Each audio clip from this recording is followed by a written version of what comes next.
अजय शर्मा जी, हरियाणा से। राधा वल्लभ श्री राधा वल्लभ श्री हरिवंश महाराज जी।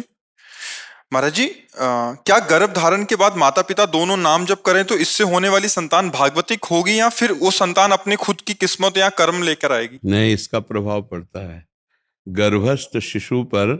माता पिता की चेष्टाओं का बहुत बड़ा प्रभाव पड़ता है।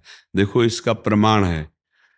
एक समय जब हिरण्यकश्यप तपस्या में लगा हुआ था तो देवराज इंद्र ने हिरण्यकश्यप के महल पर आक्रमण किया। उनके जो और पुत्र शयाने थे वो तो भाग गए, क्योंकि पिता महान बलशाली हिरण्यकश्यप तपस्या में लगा था।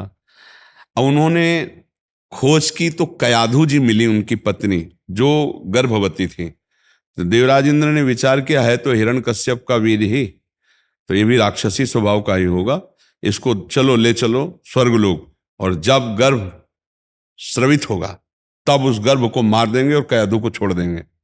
तो लिए जा रहे थे तो देवर्षि नारद जी रास्ते में मिले। उन्होंने कहा, तुम्हारे द्वारा ऐसा पाप कर्म नहीं होना चाहिए। उस बालक जो गर्भ में है उसने तुम्हारा कोई अपराध नहीं किया, उसका किसी से द्वेष नहीं है। बहुत समझाया और कहा, देखो तुम्हारी क्षमता नहीं है कि इस बालक को तुम मार सको, इसलिए इसे छोड़ दो। तो देवर्षि की आज्ञा मानकर छोड़ दिया। देवऋषि कयाधु जी को अपने आश्रम में ले गए। अब रोज उनको भगवान नाम कीर्तन, भगवत चर्चा, भगवत भक्ति। तो प्रहलाद जी प्रकट हुए। उनके मित्रों ने पूछा कि हम तुम्हारे गुरु को जानते हैं, संडामर्क को, ये तुम्हें किसने शिक्षा दी जो इस उच्च कोटि की भगवत भक्ति? तब उन्होंने बताया कि गर्भ में मैं जब मां के था तो देवर्षि नारद जी ने मुझे शिक्षा दी, उन्हीं के प्रभाव से मेरे हृदय में ऐसी हरि की भक्ति जागृत हुई। दूसरा उदाहरण, गर्भस्थ शिशु अभिमन्यु अपने मां के गर्भ में ही जब वो अर्जुन जी चक्रव्यूह रचना को तोड़ने की क्रिया बता रहे थे तो वही सीखा, और मां शयन कर निद्रा में हो गई सप्तम द्वार भेदने का, तो वो नहीं सीख पाए। इसका मतलब यदि गर्भ धारण हो जाए और मां और पिता ब्रह्मचर्य से रहें, गर्भ होने के बाद फिर सहवास ना करें, नहीं बालक की दिमागी स्थिति में और उसकी शारीरिक स्थिति में दोनों कुप्रभाव पड़ते हैं। जो गर्भस्थ शिशु के होने पर भी वो सहवास करता है, वो निकृष्ट माता पिता है, वो संस्कारहीन बच्चा पैदा होगा। इसलिए ये जरूर ध्यान रखें, जिस दिन से ये पता चल गया कि पत्नी गर्भवती, उसी समय से माँ को और पिता को दोनों को ब्रह्मचर्य रहना, पति पत्नी को ब्रह्मचर्य रहना चाहिए, और उसका आहार विहार पवित्र हो, और रोज भगवत चर्चा सुनाई जाए, नाम कीर्तन किया जाए माता पिता के द्वारा, तो वो बालक जरूर संस्कारी और भागवतिक होगा, पक्का भागवतिक होगा। ये धर्मशास्त्र के अनुसार और अपने विश्वास के अनुसार हम आपको कह रहे हैं। और यदि गंदे वातावरण, गंदा खान पान, गंदी चेष्टाएं, तो फिर आप देख ही रहे हो कि इतना बड़ा बालक है और वो पूरा का पूरा संसार का हर क्षेत्र में वो ज्ञान है, उसको बुद्धि है, उसके व्यभिचार कैसे किया जाता है, बुद्धि है उसके, मोबाइल से खोल के व्यभिचार कैसे देखा जाता है, और वो बहुत तरह से अपने आप को नष्ट कर रहे हैं बच्चे। इसका प्रभाव संस्कार माता पिता के। तो इसलिए धन्यवाद है उन माता पिता को जो अपने गर्भस्थ शिशु से शिक्षा प्रारंभ करते हैं और 9 वयस्क होते होते राष्ट्र सेवक, समाज सेवक और भगवत सेवक के रूप में अपनी संतान को उपस्थित करते हैं। धन्य है उनका जीवन। हाँ, सो माता पिता धन्य, उनकी चेष्टाएं धन्य। जहां नाम प्रसंग कहत उपदेश, जाया धर्म धन्य सो देश, धन्य सो कुल जय जन्म भयो, धन्य सो तात, धन्य सो माय। अरे हरि नाम जापक पुत्र पैदा हो जाए, राधा राधा नाम जपने वाला, इससे बड़ा और क्या महान कार्य होगा? क्या गृहस्थी में भक्ति नहीं होती? बहुत जोर की होती। देखो, अपने जितने संत लोग हैं सब गृहस्थों में पैदा हुए, वो भी तो माता पिता हैं जिन्होंने ऐसे लाल पैदा किए कि रात दिन भगवान के भजन में रहकर सब जगत का मंगल कर रहे हैं। तो हमें चाहिए कि हम अपनी संतान को राष्ट्रभक्त, समाज सेवक और अपनी सेवा करने वाला, अगर आप उनको केवल रजोगुणी शिक्षा ही दोगे, गंदी बातें ही उनके दिमाग में रहेंगी, तो बुढ़ापा आने पर तुम्हें पीट के घर से निकाल देंगे, तुम्हारी भी सेवा नहीं करेंगे, क्योंकि उनको शिक्षा नहीं मिली है। इसमें दोष जो है, माता पिता का गर्भ से लेके 9 वयस्क होने तक माता पिता ही गुरु होते हैं बच्चे के। प्रथम गुरु माता पिता होते हैं। जैसी शिक्षा दोगे वैसी शिक्षा। तो पक्का गर्भस्थ शिशु पर संस्कार पड़ते हैं माता पिता के आचरण, चिंतन और व्यवहार का। समझ पा रहे हैं? अकेली माता नाम जप करे, माता पिता दोनों ही? जी, दोनों। दोनों का प्रभाव, क्योंकि दोनों के संयोग से उस गर्भस्थ शिशु के देह की रचना हुई है ना, दोनों को संयम से रहना चाहिए जी। नीलेश पुरोहित जी। राधा वल्लभ से जी। गुरुदेव भगवान, आपके चरणों में कोटि कोटि प्रणाम। गुरुदेव भगवान, जब हम वृंदावन धाम में आते हैं तो धाम में भजन श्री जी की कृपा से सही चलता है, लेकिन जब भी धाम से जाते हैं तो भजन निरंतर नहीं चलता। हाँ, क्योंकि यहाँ की क्षमता बाहर से थोड़ी हो सकती। ये तो प्रियाजू का निज महल है, यहाँ तो कण कण आंसुओं से भींगा हुआ है।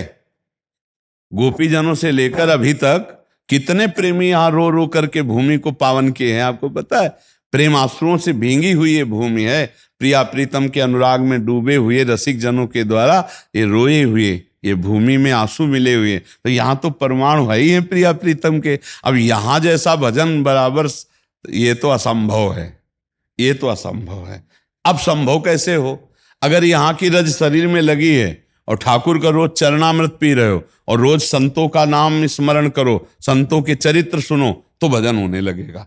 कहीं भी रहो, वृंदावन रज और चरणामृत अगर है और संत चरित्र है, हरि को निज यस्ते अधिक भक्तन यस पर प्यार, ताते ये माला रची कर ध्रुव कंठ सिंगार। भक्तन की नामावली जो करी है चितलाय, ताके भक्ति बढ़े घनी अरु हरि होए सहाय। अजहू सोच विचार के गई भक्तन पद ओट, हरि कृपाल सब पाछली क्षमहे तेरी खोट। भक्तों का नाम और भक्तों के चरित्र सुनना और वृंदावन रज रानी लगाना और चरणामृत पीना, तो भजन बराबर होने लगेगा, पक्का।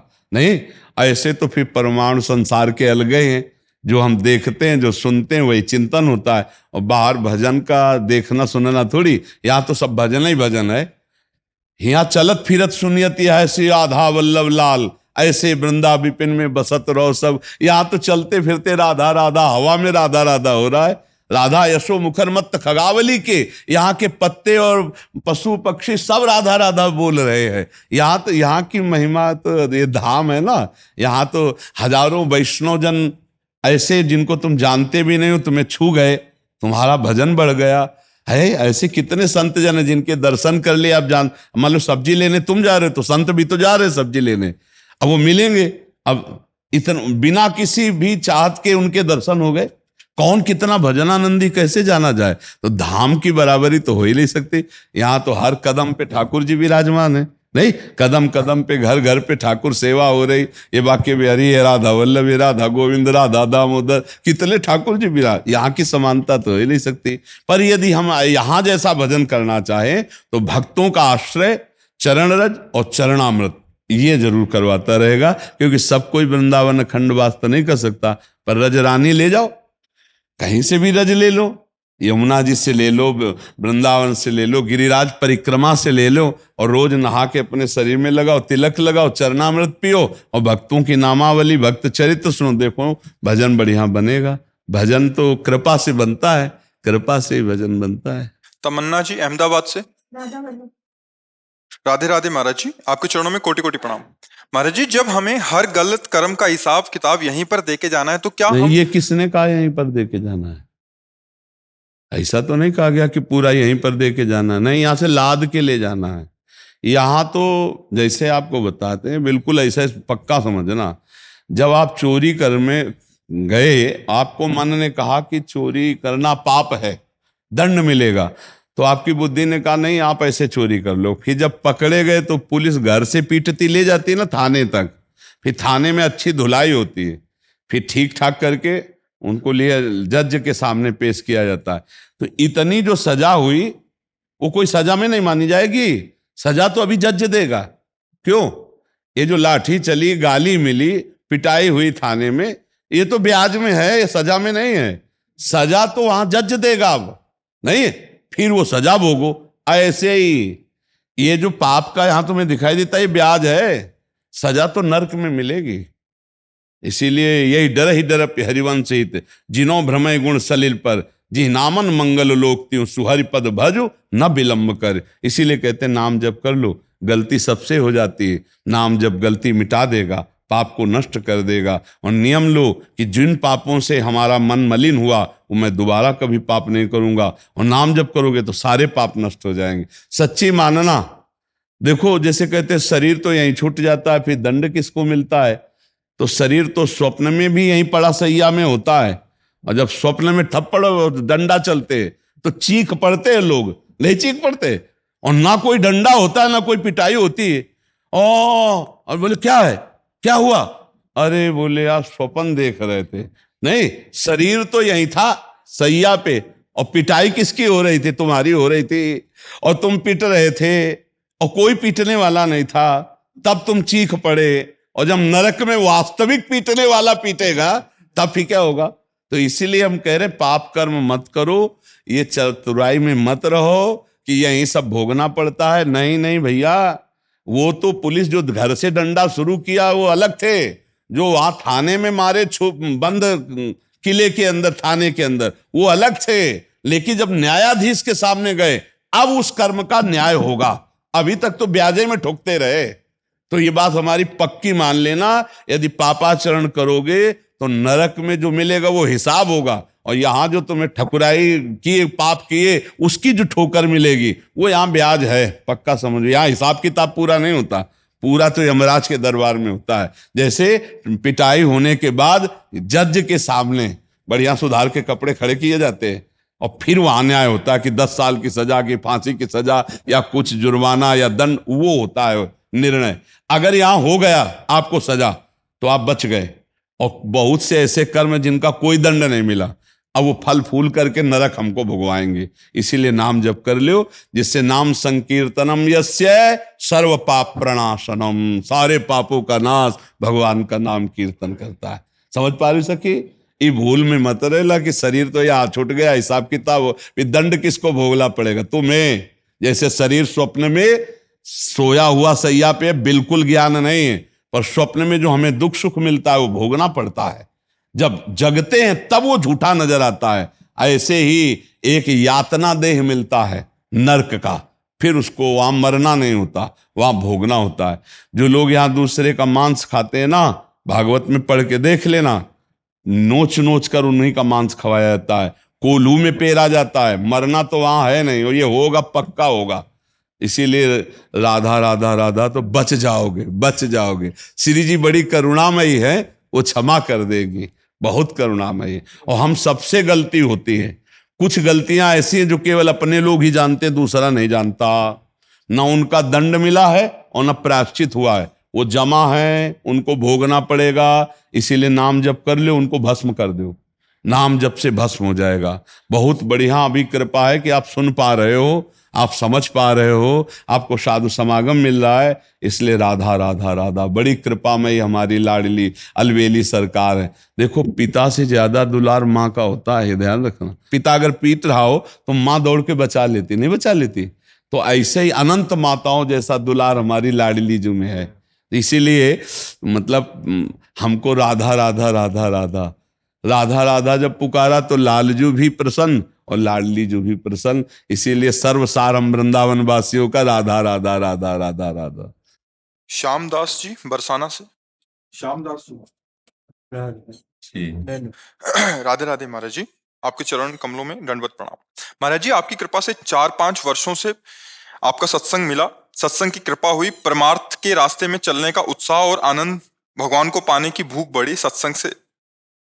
महाराज जी, अब भगवान पाने की भूख, परमार्थ में चलने का उत्साह बढ़ने की बजाय वह आनंद उत्साह धीरे धीरे कम सा होता नजर आ रहा है महाराज जी, बार बार हारने पर। इसमें 2 बातें देखना है।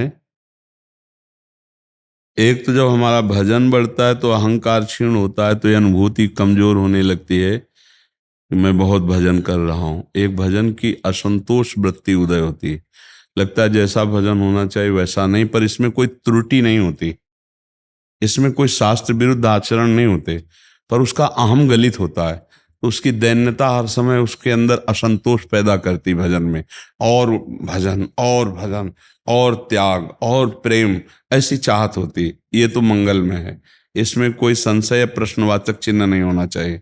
ये तो साधक की अध्यात्म उन्नति का लक्षण है। पर यदि वास्तविक हमारे अंदर कोई त्रुटि हो रही भजन की, कोई, तो फिर कोई छेद है, छेद है जिससे हमारा अध्यात्म बल क्षीण कर रहा है। वो कोई दोष है अंदर से। देखो, कोई राग है, कोई है अपना, हमारी इंद्री, हमारा मन, हमारे चित्त में किसी और की जगह बन चुकी है, इसलिए ऐसा हो सकता है। तीसरी बात, अगर ये भी नहीं है तो क्या किसी वैष्णव के प्रति दोष दर्शन हुआ, किसी वैष्णव का अपराध बना? इन पे देख लो, इसके अलावा कोई नहीं। इस पर अपना चिंतन कर लेना चाहिए। पहला कि क्या ये हमारे अंदर वैष्णव कृपा की दैन्यता ही, मेरा हम स्वीकार नहीं कर रहा है कि मेरे को जैसा भजन होना चाहिए, ये तो उन्नति का लक्षण है। दूसरा, कोई हमें त्रुटि हो रही, जैसे काम संबंधी, क्रोध संबंधी, लोभ संबंधी, मोह संबंधी, कहीं हमसे कोई त्रुटि तो नहीं हो रही? कोई गलत दर्शन, कोई गलत चिंतन, कोई गलत क्रिया, कोई गलत संग, कोई गलत व्यवहार, इसको देख लेते हैं। अगर हमारा ये क्लियर, इधर हमारे क्षेत्र में कोई त्रुटि नहीं, अब हम इस बात पे पहुंचते, कहीं किसी वैष्णव का अपराध तो नहीं बन गया, किसी वैष्णव पर दोष दर्शन तो नहीं हुआ। अगर ये भी लगता है कि ये भी क्लियर है, हमसे नहीं हुआ, तो फिर कबहूं तो थोरो भजन, कबहूं होत विशाल, मन को धीरज छुटे नहीं, गाहे न दूजी चाल। फिर सतोगुण, रजोगुण, तमोगुण के प्रभाव से कभी तमोगुण की वृत्ति आ जाती, कभी रज की वृत्ति आ जाती, कभी सत की आ जाती। तो जब सतोगुण आएगा तो डट के भजन होगा, जब रजोगुण आएगा तो भोग चिंतन विक्षेप डालेगा, जब तमोगुण आएगा तो निद्रा आलस्य प्रमाद आएगा।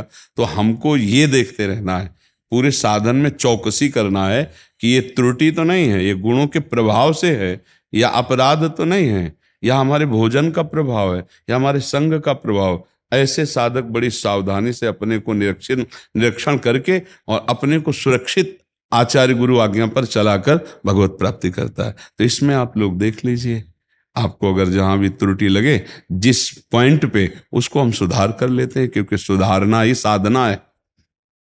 और जो शुद्ध बुद्ध परमात्मा तत्व का साक्षात्कार हो गया, तो अब फिर उसका कोई कर्तव्य बचता नहीं। जिसके जानने के बाद कुछ जानना बाकी नहीं रहता, जिसके पाने के बाद कुछ पाना बाकी नहीं रहता, वह भगवदाकार अवस्था वो आ जाएगी, तो कोई प्रश्न ही नहीं रह जाएगा। जी, कोई संशय इस पे? जयमल सिंह जी, जयमल सिंह जी, सत श्री अकाल महाराज जी। महाराज जी, जब मानसिक जब अभी बन नहीं रहा महाराज जी, ये कितनी देर तक बनेगा मानसिक जप? पहले हम वाचिक जप पर अपनी स्थिति लाते हैं, तब उपांशु में जाती है, उपांशु से मानसिक जाती है। हमारा प्रतिपल पहले वाचिक जाप में हमारा हो, हमारी जीवा चले राधा राधा राधा राधा राधा राधा राधा राधा राधा राधा, प्रारंभ से हमारी जीव यज्जिभ्यागे वर्तते नाम तुभ्यम, जिह्वा का अग्रभाग।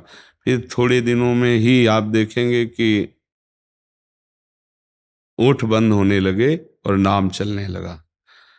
अगर हम एकाग्रता पूर्वक 1 वर्ष उपांशु चला लें, तो मानसिक में आने लगेगा, नाम चल रहा है, नाम चल रहा है।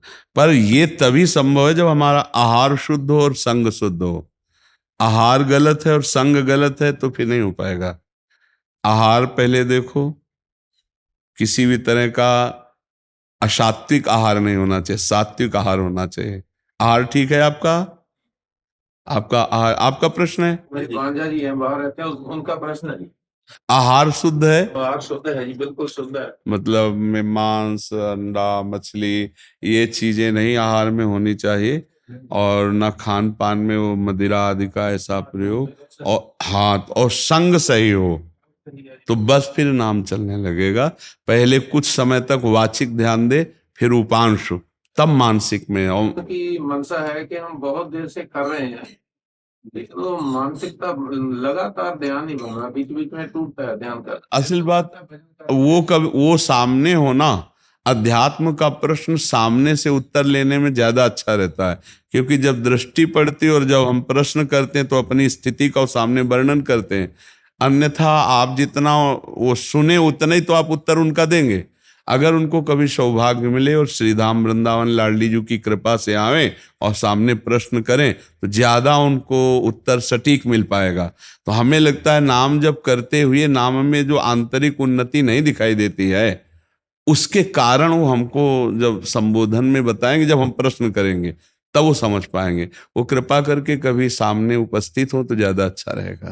होगी तो होंगे जरूर जी महाराज जी। ऑस्ट्रेलिया ऑस्ट्रेलिया ਦੀ ਸਾਡੀ ਡਿਊਟੀ ਲਾਤੀ ਅਸੀਂ ਤੁਹਾਡੇ ਦਰਸ਼ਨ ਕਰ और वो दर्शन आप भी हो, अगर उत्तर सुनते रहेंगे एकांतिक के, तो उनको उत्तर मिल जाएगा। कोई ना कोई प्रश्न करेगा और उत्तर उनको मिल जाएगा। 10 साल से आपका उपयोग हो रहा है वहाँ पे। जी जी जी जी। मानसिक स्थिति के लिए क्या है, प्रत्येक श्वास में हमारी एकाग्रता होनी चाहिए। अंतर्मुखता में श्वास ऊपर जा रही है तो नाम, श्वास नीचे जा रहा है तो नाम। मानो हम अपने नाम रूपी प्रिया प्रीतम को झूला झुला रहे हैं। श्वास का ऊपर जाना, श्वास का नीचे जाना। श्वास नाम दो बिलक चलत हैं, इनको भेद न मुँह को भावे। श्वास ही नाम, नाम ही श्वासा, नाम श्वास को भेद मिटावे। तब रोम रोम और रग रग बोले, तब वो मानसिक स्थिति आती है। जब पहले वैखरी से शुरू करे फिर परा पश्यंती, तब हमारे अंदर जो दिव्यता है वो जागृत होगी नाम से।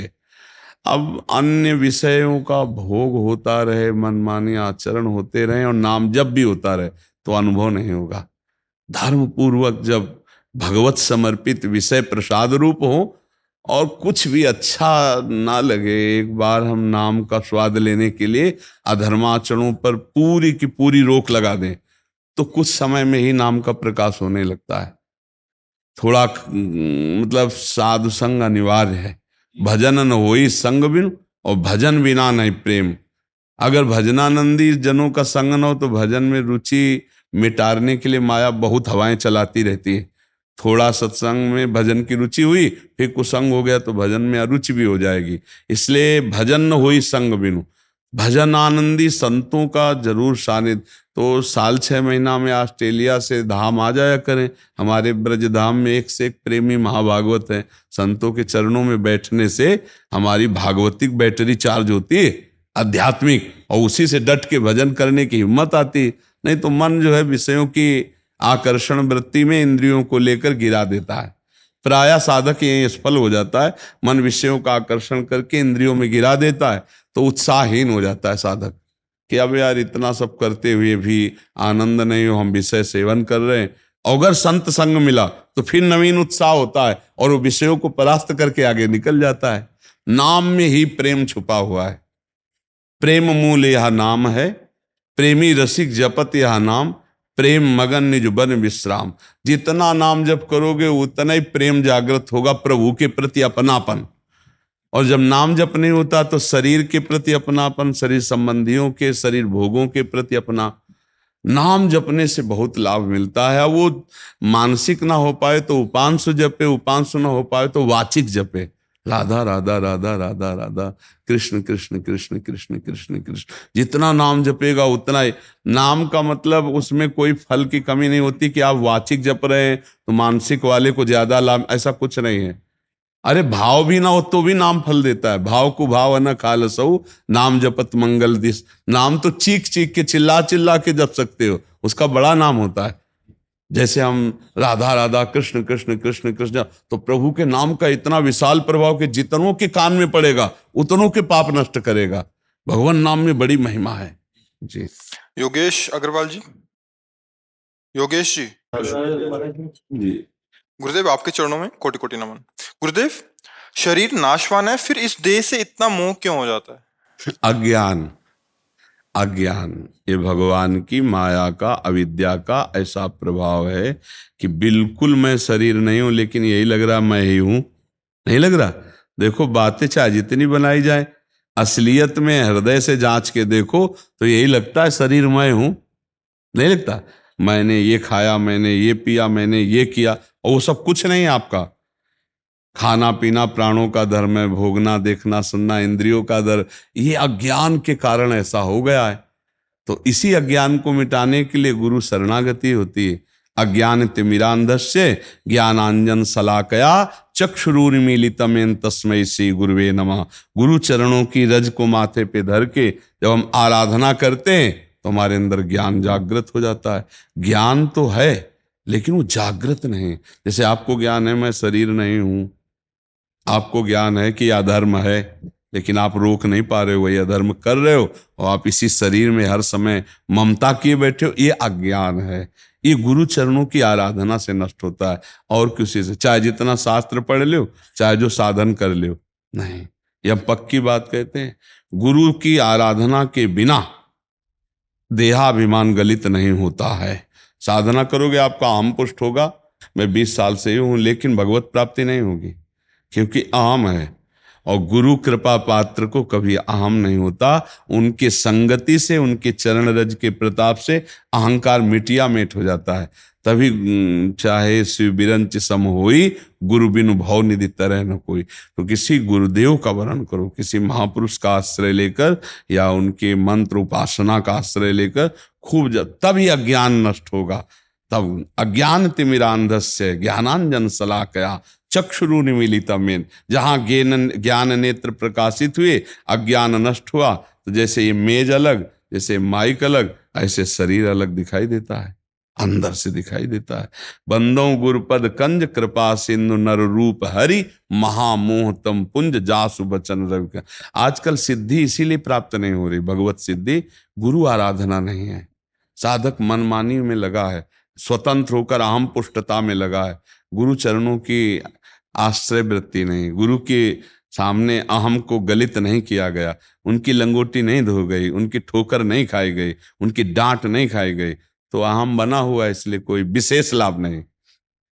पुण्य हो सकता है, सत्कर्म हो सकते हैं, लेकिन अहम गलित होकर के भगवत तत्व का बोध कराने वाला ज्ञान या भगवत आकर्षण करके दर्शन पाने की क्षमता वाला प्रेम, ये तो गुरु कृपा से होता है।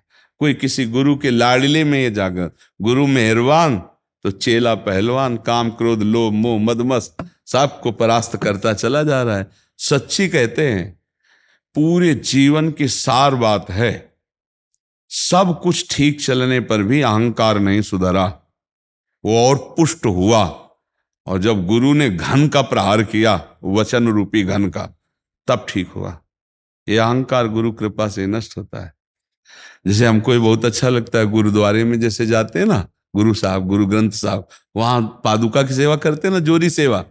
हाँ, ये केवल अहंकार नाश के लिए बहुत बढ़िया उपाय है। सबकी चरण पादुका साफ करके रखें। गुरुद्वारे साहब में ऐसा होता है ना, हाँ, ये इसीलिए होता है, अहंकार का नाश। तुम चाहे जितने बड़े धनी हो, सबके जूता साफ करो, सबकी पादुका साफ करो, क्योंकि परमार्थ में बिना अहंकार नष्ट हुए ये रंग नहीं लाता। तो साधनाएं तो बहुत होती है, आप देखो ना, बहुत प्रवचन हो रहे हैं, बहुत साधनाएं हो रही, बहुत सब, लेकिन रंग नहीं है, क्योंकि गुरु की कसौटी में कसा रहे तो रंग नहीं। अहंकार का नाश केवल गुरु कृपा, और शुद्ध ज्ञान जो भगवत मार्ग, वो गुरु कृपा से, तो पढ़ने लिखने किताबी ज्ञान से माया पर विजय प्राप्त नहीं की जा सकती।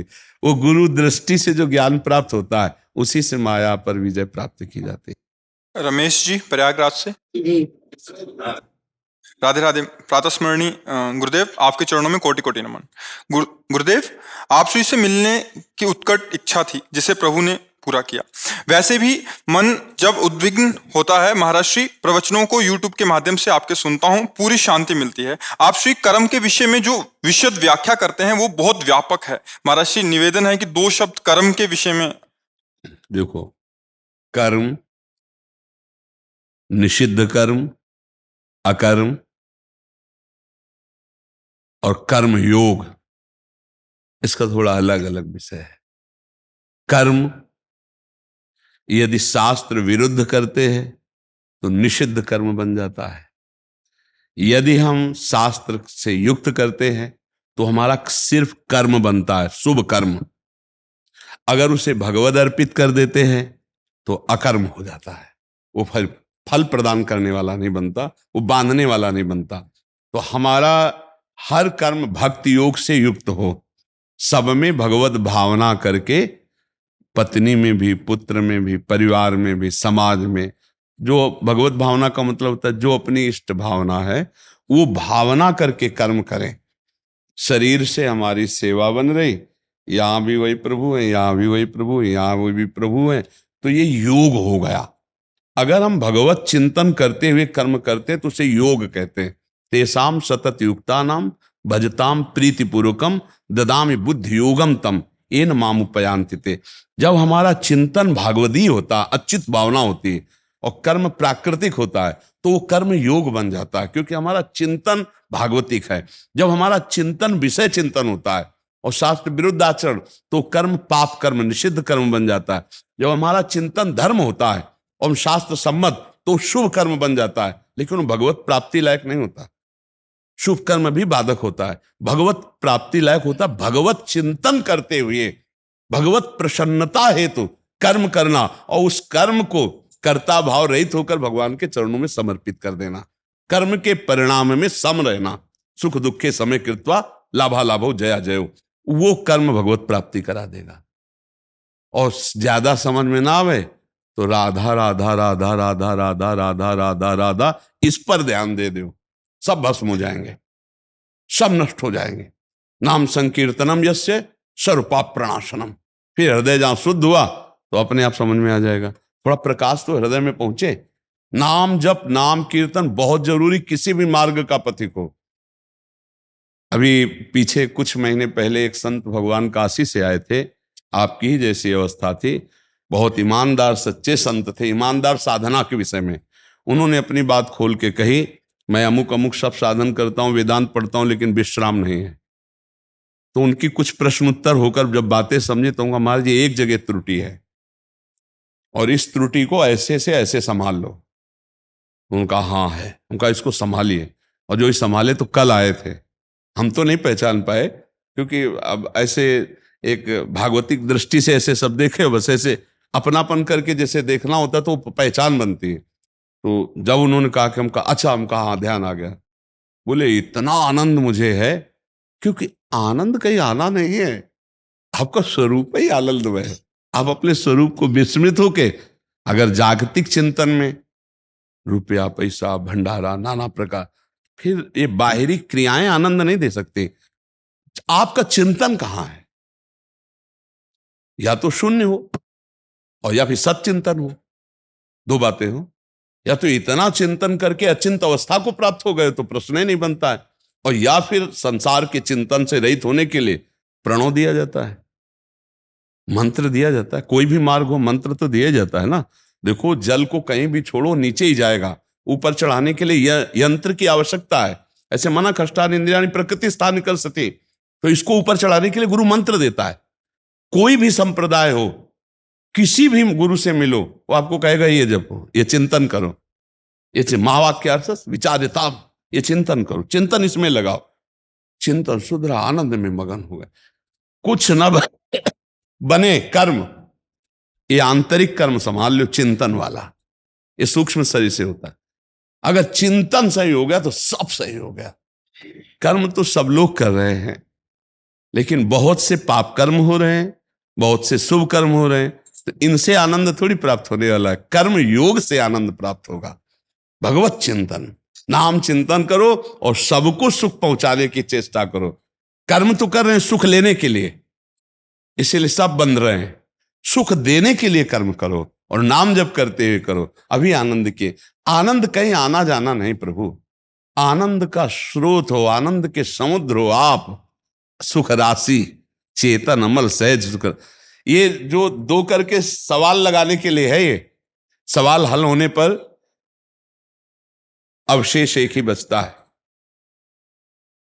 एक ही बचता। अगर सवाल में दो बचे तो सही सवाल नहीं हल हुआ।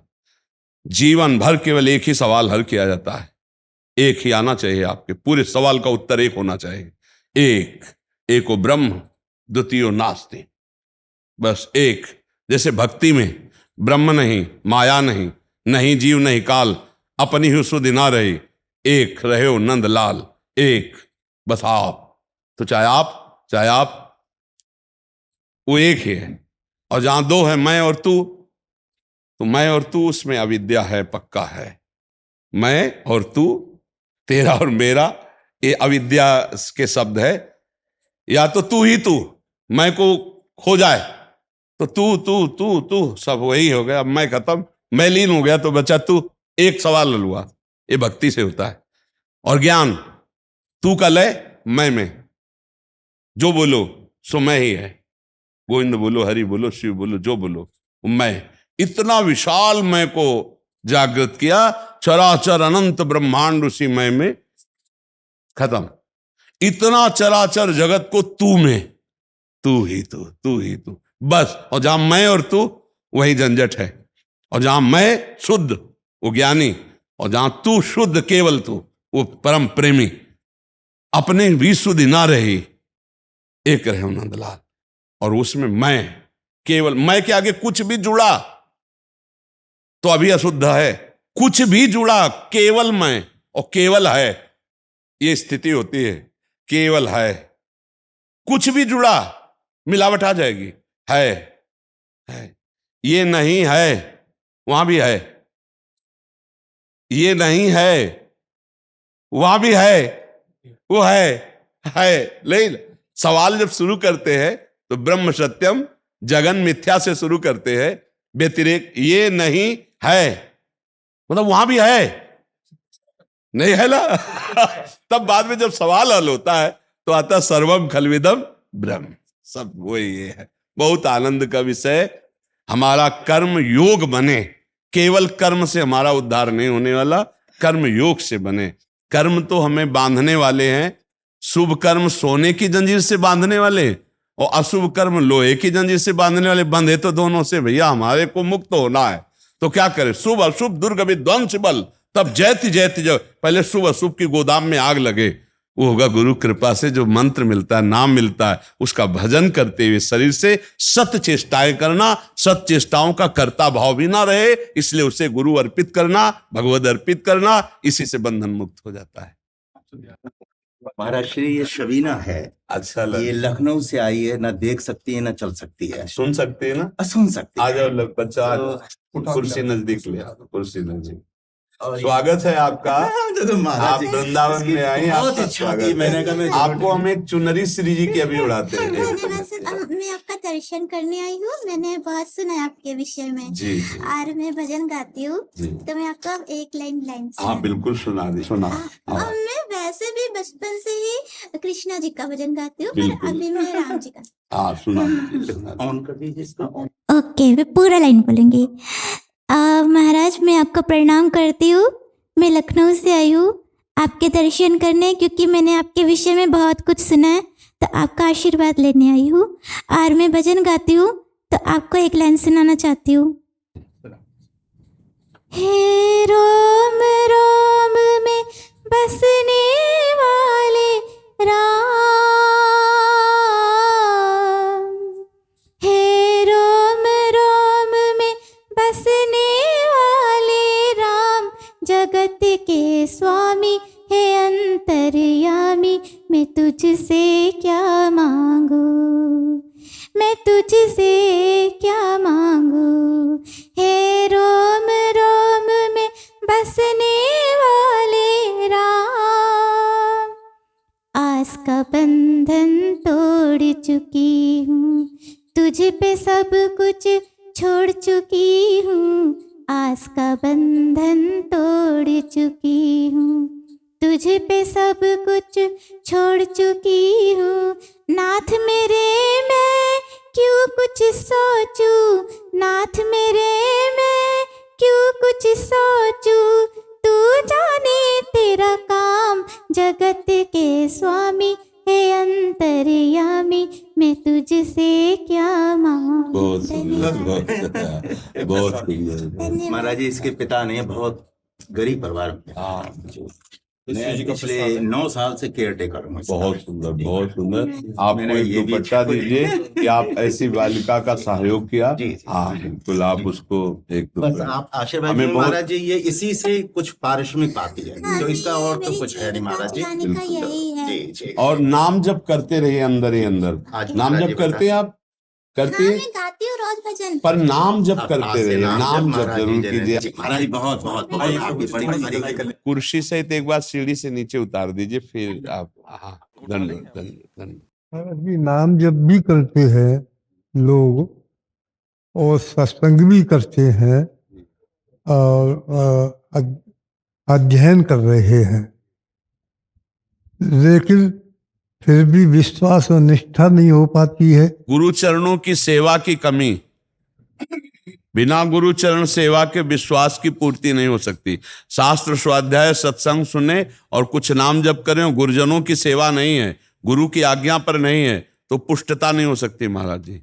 इसलिए आन समझो, जब तक गुरु चरण सेवा नहीं होगी तब तक देहाभिमान का नाश नहीं होगा, और देहाभिमान अज्ञान है, अज्ञान का नाश हुए बिना विश्वास नहीं होता, और बिन विश्वास भगत नहीं ते बिन द्रवहि न राम, राम कृपा बिन सपने जीव न लाह विश्राम। हित ध्रुव जो विश्वास है तब वहीं सुधरे बात, ना तरु माया पंथ में फिरे जो टक्कर खात। गुरुदेव की शरण, गुरुदेव की कृपा, गुरुदेव की सेवा, यही विश्वास अध्यात्म में प्रकट करती। इष्ट निष्ठा गुरु निष्ठा से जागृत होती है।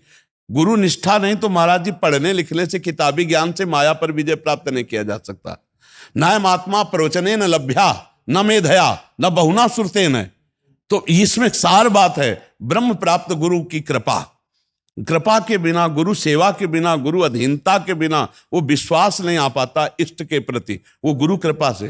50 साल तक गुरु की सेवा में रहे हो जी, और फिर भी न हो तो असंभव महाराज जी। इसलिए असंभव हम कह रहे हैं कि कहीं ना कहीं हम गुरु सेवा से वासना की पूर्ति या उपासना से बिलग आचरण रहे हैं, नहीं तो ऐसा असंभव हो ही नहीं सकता। ये अपना भी अनुभव तो होता है, ये अपना भी तो अनुभव होता है कि ऐसा या तो गुरु की संपत्ति देखकर, और गुरु की सेवा संपत्ति के लिए की गई और वासनाओं का खेल होता रहा, नहीं 50 साल तक गुरु सेवा हो और निष्ठा ना हो, ऐसा तो महाराज जी मान ही नहीं सकते हम, ऐसा ले मान सकते। जी सन 54 से यहाँ जुड़ा हुआ हूँ। जी जी महाराज जी से हितदास जी महाराज के घर प्रोफेसर और दंडोत जी हितदास जी जी जी हित आश्रम में जी। सभी संतों का, अखंडानंद सरस्वती और हरि बाबा, उड़िया बाबा, जी, जी। सबका मैं दर्शन, और मुझे अब तक जो जीवित रखा है आपके दर्शनों के लिए। ले, आप तो हमें कृतार्थ करने के लिए आए, दर्शन देने के लिए।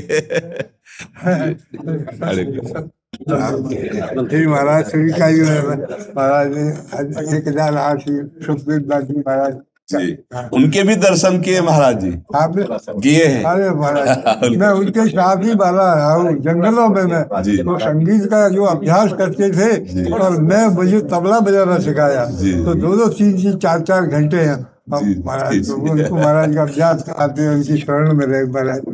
अब ऐसी कृपा करो प्रभु, मेरे हृदय का पटल खुले और गुरु रानी की कृपा हुए। यही चाहता हूँ कि आपकी कृपा हो जाए।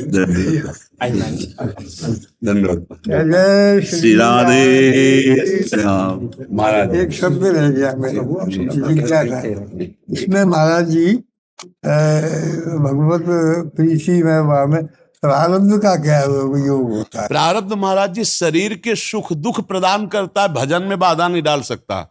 शरीर के किए हुए पूर्व कर्म के परिणाम से प्रारब्ध आता है। जैसे हमारी किडनी फेल हो गई, लेकिन हमारे दिमाग को फेल नहीं कर सकता। हमारा दिमाग श्री जी के चरणों में लगा है, हमारा चिंतन, हमारा भजन नहीं फेल कर सकता। प्रारब्ध भजन पर अटैक नहीं करता। प्रारब्ध सुख दुख का निर्माण शरीर का करता है, और भजन सच्चिदानंदमय है। प्रारब्ध नष्ट होने वाली वस्तु है, भजन नष्ट होने वाली वस्तु है। जी धन्यवाद। मिथिलेश ब्रह्मचारी जी, जी राधे राधे महाराज जी, आपके चरणों में कोटि कोटि प्रणाम। महाराज जी, मैं अपना साधु जीवन कैसे पूर्ण रूप से सार्थक बनाऊं? त्याग वैराग्य आपकी तरह गुरु की आज्ञा पे जीवन समर्पित करने पर ही सब बात बनती बच्चा। मनमानी में अहंकार पुष्ट होता है। अहंकार, चाहे तपस्या कहो, चाहे भजन कहो, और चाहे बड़े बड़े व्रत नियमों का हो, वो पतन ही कराता, भगवत प्राप्ति नहीं कराता है। इसलिए किसी महापुरुष के चरणों का आश्रय लेकर उनकी आज्ञा में अपने जीवन को समर्पित कर दो। यदि साधु के मार्ग में चलना चाहते हो, वो कहें खड़े हो जाओ तो खड़े हो जाओ, कहें बैठ जाओ तो बैठ जाओ, वो कहें कि खेत खोदो तो खेत खोदो, वो कहें गाय चराओ तो गाय चराओ। बिल्कुल प्रश्न ना करो कि हम तो आए थे ब्रह्म प्राप्ति के लिए, आप इस सेवा में कह लगा दिए। तो जब वो प्रसन्न हो जाएंगे तो बिना पढ़े ब्रह्म ज्ञान आ जाएगा। आप शास्त्रों का स्वाध्याय करके देखिए, गुरुजनों की आज्ञा में जीवन समर्पित करने वाले का नहीं पढ़े और चारों वेद स्फुरित हो गए। तो आज जो हमारी समाज है वो इस महिमा से बहुत विलग होती चली जा रही है। गुरु अवज्ञा एक स्वभाव बन गया है। मनमानी आचरण करना, मनमानी नाटक फैला करके संसार से पुजवाना, ये एक लीला बन गई है, एक मतलब चाल चल गई है। नहीं, पहले गुरु की आश्रित ही होकर हर मर्यादा से चला जाए, तभी वो सिद्धावस्था। कौन सिद्ध हो रहा है? किसको सिद्धावस्था प्राप्त हो रही? सिद्धावस्था का मतलब होता है देह भाव रहित भगवदानंद में हर समय डूबे रहना। अब वही रुपया, वही संसार, वही मान, वही प्रतिष्ठा, वही भोग वासनाएं, ये बढ़ रही हैं, ये बढ़ रहे ना, इसका मतलब है गुरु का सेवन नहीं हुआ। तो हमारी तो प्रार्थना है कि किसी महापुरुष को गुरु रूप में वर्ण करके और उनकी आज्ञा पे चला जाए। ये सहसा किसी को गुरु बनावे नहीं, ये भी बात जान लो। किसी का प्रवचन सुन के, किसी का प्रभाव देख के सहसा किसी को गुरु बनावे नहीं। पहले कुछ समय तक दूर रह करके उनकी चेष्टाओं को देखें अपनी दृष्टि से। दूसरे अच्छा कहें बुरा हमें नहीं, हमें देखना, भगवान से प्रार्थना करें कि मुझे गुरु रूप से मिलो, और जब जिनके देखते ही, जिनके मिलते ही हृदय शीतल हो जाए और लगे हमारी बात बन गई, तब धीरे धीरे जुड़े, और जब जुड़े तो प्राण समर्पित कर दे, फिर कदम पीछे न हटावे। सहसा किसी को गुरु न बनावे, और जब गुरुदेव का वर्ण कर ले तो तन मन प्राण न्यौछावर कर ले, उनकी आज्ञा पे चले तो वस्तु की प्राप्ति हो जाएगी। में एक थोड़ा सा गुरु दीक्षा भी हो गई है। अच्छा, आपके कृपा से, गुरु कृपा से चल रहा अच्छा जी। परंतु महीने का जैसे 25 दिन ठीक चला, बाकी 5 दिन में कहाँ त्रुटि हो जाती है? नहीं, वो त्रुटि तो आपको अंतःकरण में देखनी पड़ेगी। वासना होती है और कोई त्रुटि नहीं होती। सबसे बात समझिए, दबी हुई परत की परत वासनाएं हैं। अभी जो आनंद भजन आदि से प्राप्त हो रहा है वो आनंद कोश से प्राप्त हो रहा है, वो आनंद स्वरूप से नहीं हो रहा है। ध्यान रखना, जब आनंद स्वरूप से एक बार आनंद की प्राप्ति होती है तो विषय आनंद की ताकत नहीं कि उसे खींच सके। ब्रह्मादिक के भोग सब विषम लागत ताय, नारायण ब्रज चंद की लगन लगी है जाय। नारायण हरि भजन में पांचों न सुहात, विषय भोग, निद्रा, हंसी, जगत प्रीति, बहुबात। खोज लो इन्हीं में से कोई। जो ये हरि के आशिक हैं उनका कुछ न्यारा मार्ग होता है। नहीं खान पान ते भावे है, नहीं कोमल वसन सुहावे है, सब विषय लगे ते खारा है, हरि आशिक का मग न्यारा है। 5 दिन में जो व्यवधान पड़ता है वो कहीं ना कहीं इन्हीं पांचों में खोज लो। शब्द, स्पर्श, रूप, रस, गंध, इन्हीं से है। आप बहुत अच्छे साधक हो, अच्छे चलना चाहते हो, पर जो छोटी मोटी गलतियां इनको सुधार लो, बस अभी बन जाएगा। आपका अगर मार्ग भगवत मार्ग में चलना है तो ब्रह्मचर्य बहुत पुष्ट होना चाहिए, और सही माने में जो त्रुटि होती है हमसे वो ब्रह्मचर्य से ही होती है। अगर ब्रह्मचर्य को हम सही माने में संभाल ले तो और सब त्रुटियां अपने आप संभाल लेगा। ये आप इतनी बात समझ लो। एक ऐसा ज्वलंत तेज है, एक ऐसी उत्साह संपन्न वृत्ति जागृत होती ब्रह्मचारी की कि रात दिन एक करके वो भगवान में भजन करता है। इसलिए संसार नमन करता है उन महात्माओं को जिन्होंने अपनी इंद्रियों पर काछ वाछ मन निश्चल राखे, धनी धन जननी तेरी रे, लंगोटी का पक्का, जबान का पक्का, मन का पक्का, भूल न देख को मारक पाऊं। प्राण चाहे चले जाए कदम पीछे नहीं हटाएंगे, प्राण चाहे निकल जाए हम गलत मार्ग में कदम नहीं रखेंगे। आप देखो संकल्प करके कौन आपके संकल्प को तोड़ पाता है। आप अविनाशी भगवान के अंश हो, शरणागत हो भगवान के। बस त्रुटियों से बचो। जो त्रुटियां हमको कमजोरी प्रदान किए हुए हैं उन त्रुटियों को पहचानो कि हमें अमुक संग से गिरने की संभावना है, अमुक संग से गिरने की संभावना है। बस पर दोष दर्शन, पर निंदा, पर चर्चा से बचो। अल्पाहार करो, अल्पाहार उचित, बिल्कुल कम नहीं और बिल्कुल ज्यादा नहीं, मतलब युक्ताहार विहार से। और इसके बाद थोड़ा शरीर के लिए व्यायाम करो, जैसे कुछ शारीरिक ऐसे श्रम आदि व्यायाम, और कुछ आसन में बैठना सीखो। बैठते हो? जी। कौन से आसन? सुखासन में 1 से 2 घंटे का अभ्यास अभी। सुखासन में? नहीं भाई, सुखासन तो संसारी पुरुषों के लिए है। साधन में चलने के लिए सिद्धासन और पद्मासन में बैठना चाहिए। बच्चा अभी तो तुम जवान हो। सुखासन तो सहज भाव में ऐसे बैठा हो बात अलग है, संसार साधु का नौजवान हो तुम्हारे लिए। पद्मासन में बैठे हो कभी? जी, अभ्यास करता हूँ कभी कभी। नहीं, कभी नहीं है तो जैसे भोजन रोज हम करते हैं ऐसे रोज आसन में बैठते हैं। पद्मासन लगाना आता है? लगाओ। हाँ, बहुत सुंदर। अब इस आसन में हाथ रखो नीचे, वैराग मुद्रा। आप कितनी देर बैठ सकते हो आप ऐसे बिना हिले डुले? 45 मिनट में बैठ सकते हाँ ठीक, बहुत सुंदर। लेकिन आज से अब 45 मिनट बैठना झूठ नहीं होना चाहिए, ठीक है।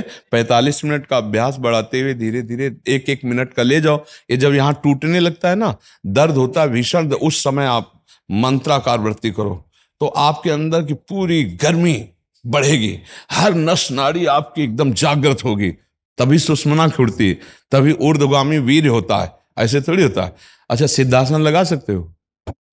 अभ्यास अभी उन लोग जानकारी नहीं है। जानकारी नहीं, हम आपको बैठे बैठे जानकारी दे रहे। पैर हटाओ। ये जो बायां पैर है ये गुदाद्वार और उसके बीच में रखो। एड़ी, एड़ी जो है आपके, हाँ आराम से, आराम मुद्रा में हो गई। अब ये जो पैर उठा करके वो एकदम ऊपर रखो, मूत्र द्वार के ऊपर। उसको सीधा करो, पैर को थोड़ा सा। ये ऊर्ध्वगामी वीर्य बनाता है। हाँ हाँ, बिल्कुल मूत्र द्वार के ऊपर। हाँ, अब इसको नीचे करो, टांग नीचे बैठा लो। हाँ, आपकी बाई पैर की एड़ी बीच में है, मतलब गुदा द्वार के आगे की जो खाली जगह है वहां एड़ी होनी चाहिए। और ये दाहिने पैर की एड़ी जनेंद्री के ठीक ऊपर वाले भाग में होनी चाहिए, ठीक है। अब आप दोनों हाथ फैला दीजिए। ये है सिद्धासन, परम सुख मिलने। अब इसके बाद ग्रीवा थोड़ी झुकाइए ऐसे। अब नासाग्र दृष्टि कीजिए। अब बैठिए आप। नासाग्र दृष्टि में तो समझ रहे हो ना, केवल यहां आपको दिखाया, सामने इनकी खोपड़ी नहीं दिखाई देनी चाहिए, बिल्कुल ऐसे। अब यहां लिखिए मंत्र अपना, नाम मंत्र जो भी। अब ऐसे कितने मिनट बैठो, ऐसा अभ्यास 5 मिनट, 10 मिनट, 15 मिनट, 1 घंटा, 1.5 घंटा ऐसे अभ्यास करो। अभी आप देखना कैसे शांति आपको प्राप्त होती है। बिल्कुल सीधे बैठिए, 10 मिनट भी बैठिए तो सीधे बैठिए। और धीरे धीरे अभ्यास जब इसका नशा हो जाएगा ना, तो आपको सुखासन में बैठना अच्छा नहीं लगेगा। फौरन आप आसन पे आ जाएंगे, फौरन आप जहां आप बैठेंगे फौरन आसन पे आ जाएंगे, क्योंकि आपका अभ्यास हो जाए। और ये आपकी नींद को मारेगा, आपकी काम वासना को मारेगा, आपके भोजन को मारेगा। अल्पाहार में आप पुष्ट रहेंगे, बलवान रहेंगे। कई कई दिन भोजन न मिलने पर भी आसनों के बल पर ठंडी गर्मी भूख प्यास सबको सहा है। जैसे भीषण सर्दी है, कोई भी कपड़ा सर्दी वाला, कोई जैसे स्वेटर, ये कभी नहीं, कभी। ये तो अब तो हालत ही खराब है, किडनी फेल है।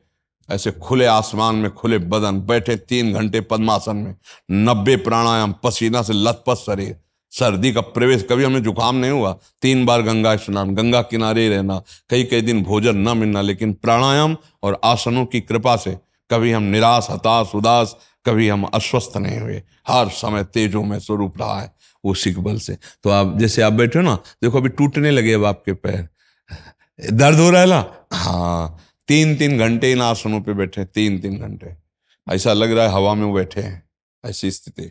एक बार तो कि बस हटाओ हटाओ, ऐसा पैर होगा, बस हटाओ, नहीं टूट गया ऐसा लगेगा। उस समय नहीं, मैं शरीर नहीं हूं, मैं अविनाशी हूं। नहीं, बार बार घड़ी देखो, 3 घंटे तो नहीं हो गए, नहीं साल ऐसे अभ्यास में ऐसे लड़ा जाता है। फिर जो ही पहरा, हा, तो बस विश्राम नहीं, मन को सुख नहीं, संसारी सुख नहीं, तब ये आनंद की अनुभूति है, ठीक है। अच्छा, बहुत अच्छे बच्चे। कौन पूछ रहा था अगला प्रश्न? महाराज जी कह रहे थे कि गुरु के आदेश पर सुदृढ़ कैसे हुआ जाए, जैसे आपने बोला कि गुरु के आदेश पे देखो, श्रद्धा सुदृढ़ करती है। श्रद्धा अगर हमारी पुष्ट है गुरु चरणों में, तो हमारा विचार ही नहीं उठेगा, जो वो बोले वही करना है, बिना विचार ही करी शुभ जानी। इसमें श्रद्धा प्रदान, प्रथम हृदय श्रद्धा जो करे, ये बिना श्रद्धा के नहीं मार्ग चला जा सकता। श्रद्धावान लभते ज्ञानम तत्परा संहितेन्द्रिया, ज्ञानम लब्ध्वा पराम शांति मचरेण आदि गच्छति। हमारे गुरुदेव बोल रहे हैं, फिर इसके बाद हम उसमें नन उनच, कोई विचार, कोई अपनी मिलावट नहीं, जो बोला सो तत्पर। उसमें हमको सुदृढ़ करने की, सुदृढ़ तो किसी सलाहकार की बात पर हम सोच सकते हैं, गुरु के वचनों में थोड़ी सोचा जाता है। गुरु के वचन तो जो बोल दिए बस हो गया, अकाट्य। इसीलिए हम पहले नहीं कहा कि अगर कह रहे फावड़ा चलाओ तुम फावड़ा चलाएंगे, कहते हैं गाय नहा तुम गाय नहा रहे हैं। हमें प्रश्न थोड़ी करना है कि हम आए भजन को, आप हमसे गोबर फेंकवा रहे हो, आप हमसे नहीं, हम आपके बिक चुके हैं, तो गोबर फेंकते फेंकते सिद्ध हो जाओगे। गाय की सेवा करते करते सिद्ध हो जाओ, फावड़ा चलाते चलाते सिद्ध हो जाओगे। गुरु कृपा बहुत बड़ी वस्तु है। बस एक बार अहंकार गुरु के चरणों में समर्पित हो जाओ, वो जैसा बोले वैसा हम करें। ये आप उपनिषद उठा के देखो, 12-12 वर्ष तक सेवा में लगाए रखे। एक बार फिर बोला, छांदोग्य उपनिषद में पढ़ा, तू प्राण नहीं है। बैठ गया, मैं प्राण नहीं हूं। तू मन नहीं है, और वहां पहुंचा दिया, जो है उसी में स्थित कर दिया। सेवा में लगे, सोनी लगा रहे, आश्रम की सेवा में लगे 12 वर्ष तक। तो 12 वर्ष में इतना शब्द क्यों बताया? क्योंकि 12 वर्ष तक तप के द्वारा, सेवा के द्वारा शरीर और मन सब पवित्र हुआ। अब उनके वाक्य जो महावाक्य हैं उनको समझ पा रहा है जीव। तो गुरु के वचनों में तो प्रश्न ही नहीं बनता कि सुदृढ़ कैसे हो। प्रबल श्रद्धा होनी चाहिए। गुरु जो बोल रहे हैं उनके वचनों में हमें अगर संशय रहेगा तो फिर अगर संशय हो जाए तो उन्हीं से निवारण करे, दूसरे से नहीं। महाराज आपने ऐसा कहा, वैसे तो बहुत नीच होने के कारण हमें आपकी आज्ञा पर प्रार्थना करते हैं कि मेरे को समझ में नहीं आया कि आप ऐसा, फिर दूसरे से कभी प्रश्न ना करे, उन्हीं से करे, और उनके वाक्य मात्र से ही हमारा कल्याण हो जाएगा। मंत्र मूलम गुरु वाक्यम, उनके वाक्य ही भगवत स्वरूप हो। गुरु में भगवत भाव करना बहुत कठिन बात है। कहते हो क्या सब देते हैं, गुरुर् ब्रह्मा गुरुर्विष्णु गुरुर्देव महेश्वरा गुरु साक्षात पर ब्रह्म तस्मै श्री गुरु। लेकिन ये भाव लाना कि गुरु साक्षात पर ब्रह्म बड़ा मुश्किल है। अगर ये भाव आ गया तो फिर और किसी भगवान के दर्शन नहीं करने, हमारे गुरुदेव हमारे भगवान है, यही अनुभव हो जाएगा। गुरु और भगवान दो नहीं होते। बंदो गुरुपद कंज कृपा सिंधु नर रूप हरि महामो तम पुंज जासु वचन रविकर निकर। पर हमारी श्रद्धा दृढ़ होनी चाहिए। बिना श्रद्धा के सिद्ध महापुरुष के पास भी आप लाभ नहीं ले सकते। भवानी शंकरो वंदे श्रद्धा विश्वास रूपिणो याभ्याम बिना न पश्यन्ति सिद्धा स्वांता स्तमीश्वरम। बिना भगवान को श्रद्धा विश्वास के नहीं जाना जा सकता, नहीं पाया जा सकता। बिन विश्वास भगति नहीं ते बिन द्रवहि न राम, राम कृपा बिन सपने जीव न लह विश्राम। इसलिए गुरुदेव के वचनों पर दृढ़ श्रद्धा विश्वास, निकल जाओगे। उसमें सुदृढ़ क्या हो, मेरे गुरुदेव बोल रहे हैं। हाँ, अब ये बात समझने के लिए सत्संग करो, शास्त्र स्वाध्याय करो, पवित्र आहार करो, बुद्धि शुद्ध होगी तो ये विश्वास करने लगेगी। अपवित्र बुद्धि संशय खड़ा कर देती है। गुरुजी ने ऐसा क्यों कहा? नहीं, ऐसा नहीं, ऐसा होना चाहिए। तो मतलब आप गुरु के वाक्यों पर विचार करके अपनी बुद्धि का आरोप कर रहे, इसलिए अपवित्र बुद्धि है। पवित्र बुद्धि जो बोला वैसे ही वध मान लिया, वैसे ही चल दिया, जैसा बोला वैसे ही मान लिया, तो भगवत प्राप्ति निश्चित हो जाती है। गुरु अमोघ वस्त, बिल्कुल दक्षिण मार्ग बोल रहे हों तो भी उनकी बात मान ले तो दक्षिण मार्ग में भी भगवान खड़े मिलेंगे। मतलब बिल्कुल विपरीत बोल रहे हैं तो भी भगवान मिल जाएंगे, क्योंकि आपकी श्रद्धा और विश्वास है दृढ़, तो उसमें भगवत प्राप्ति हो जाएगी, पक्का भगवत प्राप्ति हो जाएगी। केवल गुरु वचनों पर विश्वास हो जाए। हमारा बहुत मन पवित्र है, बुद्धि अपवित्र है, तो बड़े तर्क वितर्क करती रहती। नहीं तो गुरु वाक्य स्वीकार करते ही परमार्थ की आगे वृद्धि होने लगती, फिर ज्यादा परेशानी नहीं आती। तो गुरु वाक्य तो वैसे ही ब्रह्म वाक्य, उसमें सुदृढ़ क्या करना? क्यों? हमारी श्रद्धा कहती है उसमें क्या सुदृढ़ हो, तो गुरु वाक्य है। और कोई बोले तो हम उस पर विचार करें, गुरु वाक्य पर क्या विचार करें कि हमें इस पर अपनी थोड़ी बुद्धि लगानी चाहिए। क्या आपकी भावना है? जी सरकार, पूरी नहीं हो पाती आदेश।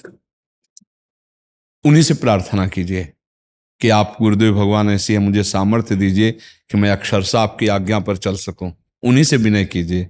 कौन सी ऐसी सामर्थ्य नहीं जो गुरुदेव में ना हो? वो मुस्कुरा कर कृपा कर दे तो उनकी आज्ञा पालन करने, उन्हीं से प्रार्थना कीजिए, वही कृपा करेंगे कि हे गुरुदेव भगवान, आप मेरे को ऐसी सामर्थ्य दीजिए कि आपकी आज्ञा पालन करने में कभी ननुनच न हो, कभी विचार न हो, और मैं अक्षरशः आपकी आज्ञा का पालन करूं। तो वो सामर्थ्य दे देंगे, उन्हीं की सामर्थ्य से ऐसा हो जाएगा। जी।